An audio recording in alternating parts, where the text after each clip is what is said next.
क्रोध को पाले रखना गर्म कोयले को किसी और पर फेंकने की नीयत से पकड़े रहने के समान है। इसमें आप ही जलते हैं।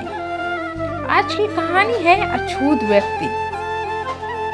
अगर ये कहानी आप लोगों को पसंद आए तो लाइक, शेयर एंड कमेंट और चैनल को सब्सक्राइब करें। कुछ समय पहले की बात है जब गौतम बुद्ध अपने शिष्यों के साथ एक शांत वन में ध्यान और मौन में बैठे थे।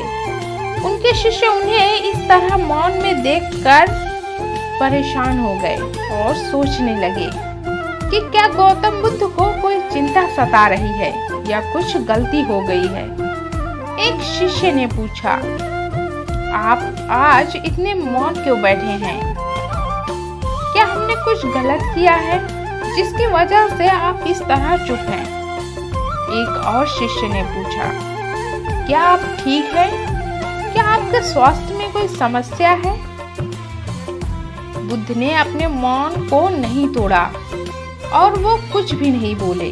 वो शांत बने रहे और अपने ध्यान में लिपटे रहे।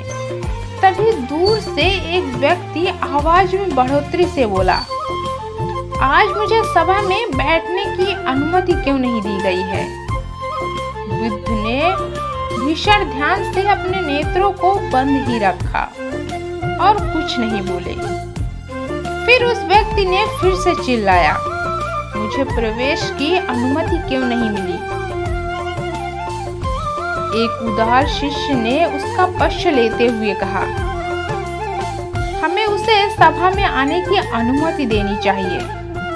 बुद्ध ने अपनी आंखें खोली और शांतता से बोले, नहीं, वह अछूत है और आज उसे सभा में आने की अनुमति नहीं दी जा सकती। यह सुनकर उनके शिष्य बड़े हैरान हो गए। उन्होंने पूछा, परंतु हमारे धर्म में तो जाति पात का कोई स्थान नहीं, तो वह व्यक्ति अछूत कैसे हो सकता है? बुद्ध ने समझाया, वह आज क्रोधित होकर आया है। क्रोध से जीवन की एकाग्रता टूट जाती है और क्रोधी व्यक्ति प्रायः मानसिक हिंसा कर बैठता है। इसलिए आज उसे सभा में आने की अनुमति नहीं दी जा सकती।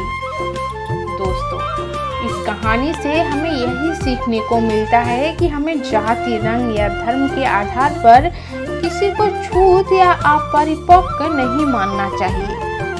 व्यक्ति के गुणों और कर्मों के आधार पर ही उसका मूल्यांकन करना चाहिए। क्रोध से जीवन को हानि होती है, इसलिए हमें क्रोध से बचकर रहना चाहिए और एक शांत मन से जीवन जीना चाहिए, क्योंकि क्रोध को पाले रखना गर्म कोयलों को किसी और पर फेंकने की नीयत से पकड़े रहने के समान है। इसमें आप ही जलते हैं।